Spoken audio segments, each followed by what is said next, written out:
Est-ce que la musculation fonctionne pour la perte de gras?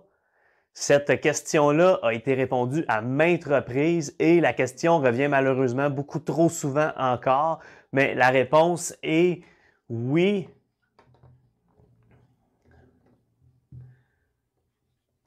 Ça fonctionne. Non seulement ça fonctionne bien mieux que le cardio en endurance si on veut avoir un résultat qui est spectaculaire. OK? Il y a plusieurs raisons à ça. La première raison est que la musculation, le processus en fait d'entraînement pour gagner de la masse musculaire, donc l'entraînement en résistance, ça a un coût métabolique comme n'importe quelle activité physique. OK?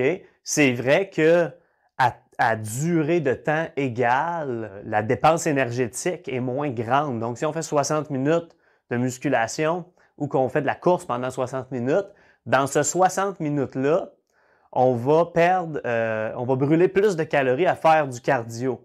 Mais si on regarde les choses de cette manière-là, on manque de vue beaucoup d'autres facteurs importants.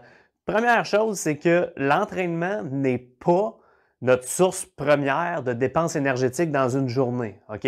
Ce qu'on appelle le NEAT, donc Non-Exercise Activities Thermogenesis, les petites activités qu'on fait au quotidien, va contribuer pour brûler beaucoup plus de calories dans une journée que l'entraînement qu'on va faire. OK? Donc, ça ne sert à rien de trop focusser sur combien je brûle de calories à l'entraînement.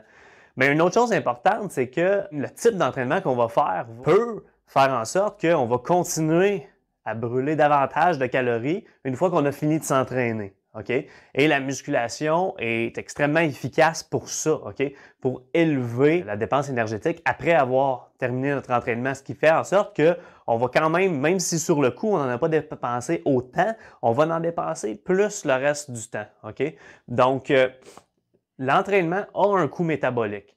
Il faut regarder les choses dans tout leur ensemble. Il faut voir c'est quoi notre balance énergétique totale. Donc, combien de calories on mange dans une journée, combien qu'on en dépense. L'entraînement va faire partie de cette dépense-là, mais en fait, d'augmenter notre dépense énergétique tout au long de la journée, pas uniquement via l'entraînement, est beaucoup plus efficace pour brûler du gras plus rapidement que focuser à brûler plus de calories pendant notre entraînement. Donc, ça, c'est le premier point.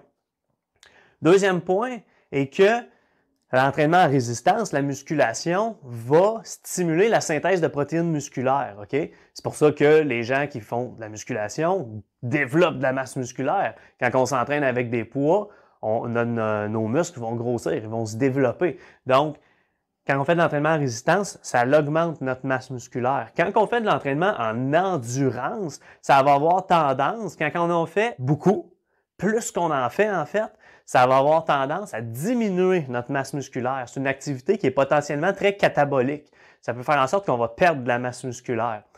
Là, après ça, si notre poids augmente ou baisse, donc si on perd du gras ou qu'on prend de la masse, ça va être principalement déterminé par notre balance énergétique totale. OK? Donc, est-ce qu'on est en déficit ou pas? Si on n'est pas en déficit, peu importe ce qu'on va faire, on ne va pas perdre de gras. OK? Peu importe le type d'entraînement qu'on va faire, si on n'a pas un déficit énergétique, jamais on va perdre de gras. Donc là, il faut avoir un déficit énergétique. Ce qui arrive, c'est que si on a un déficit énergétique et que notre entraînement est juste de l'entraînement en endurance, du cardio, là, on va perdre beaucoup de masse musculaire et du gras. Ce qui veut dire, en fait, qu'on va perdre probablement autant de masse musculaire que de gras. Donc, on va finir, on va avoir perdu du poids, mais on va être ce qu'on appelle un skinny fat.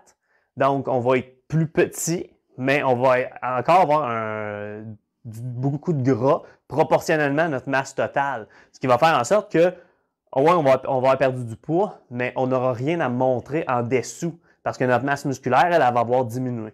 Si on utilise principalement de l'entraînement en résistance qui stimule la synthèse de protéines, là, c'est que on va préserver un maximum de masse musculaire, même chez certaines personnes qui sont plus débutantes dans leur processus d'entraînement, peuvent même augmenter leur masse musculaire et perdre du poids en même temps. Okay? Ce qui est une recomposition, ce qui va faire en sorte qu'au final, au lieu d'être skinny fat, la personne va avoir quelque chose à montrer. Okay? Elle va perdre majoritairement du gras. Peut-être que sur une période de 3 mois, 6 mois, 12 mois, La personne va avoir perdu moins de poids au total, mais elle va avoir perdu probablement plus de gras au total, OK? Et moins de muscles, ce qui fait que quand on va regarder, quand la personne va enlever son chandail, là, elle va avoir l'air d'avoir perdu du gras et d'être en shape, OK? Donc, ça, c'est le deuxième point. Puis le troisième point, c'est un point que les gens savent moins, mais comme je disais au début, le processus pour gagner la masse musculaire d'entraînement en résistance a tendance à élever le métabolisme. Okay? Le métabolisme basal, en anglais, on appelle ça BMR, Basal Metabolic Rate.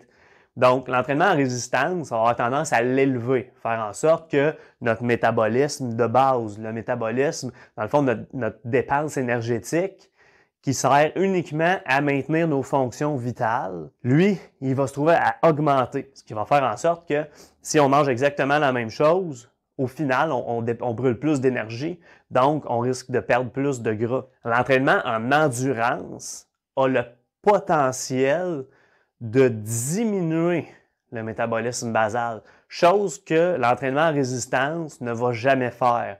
Je ne dis pas que l'entraînement en endurance systématiquement va diminuer le métabolisme basal, mais ça a le potentiel de faire. Donc, on voit clairement l'avantage versus inconvénient entre les deux, OK?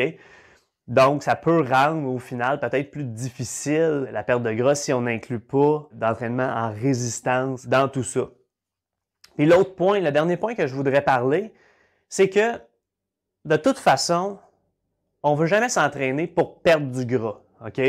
Un entraînement de type fat loss, un entraînement qui serait conçu juste pour perdre du gras, ça n'existe pas, OK?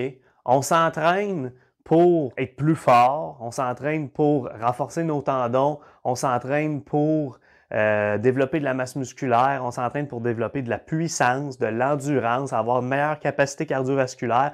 Peu importe, on s'entraîne pour des qualités athlétiques.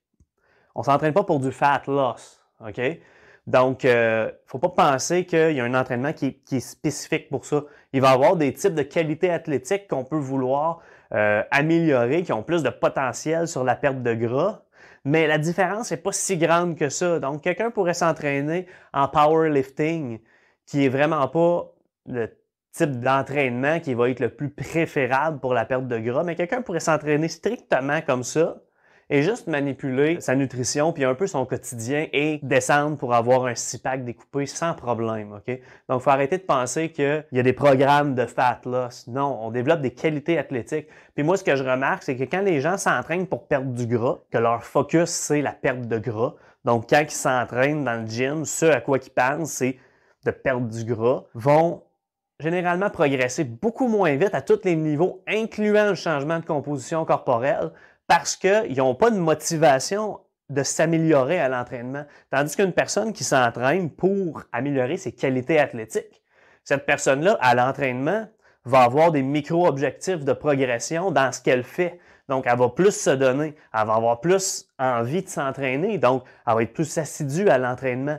Donc, globalement, cette personne-là, non seulement va progresser plus rapidement, va devenir plus forte, plus endurante, plus explosive, peu importe, ses qualités athlétiques vont s'améliorer, mais à cause de ça, sa composition corporelle aussi va s'améliorer plus rapidement. Donc, cette personne-là va progresser plus rapidement. Donc, il faut juste arrêter de penser « je m'entraîne pour perdre du gras » parce que c'est toujours voué à l'échec. All right? Donc, merci beaucoup de votre écoute. J'espère que c'est intéressant et que ça va vous aider. Et aussi, en même temps, si vous pouvez partager, ça va m'aider pour la visibilité. Je suis persuadé que ça peut aider plusieurs de vos amis et de vos proches. Et je vous dis à la prochaine.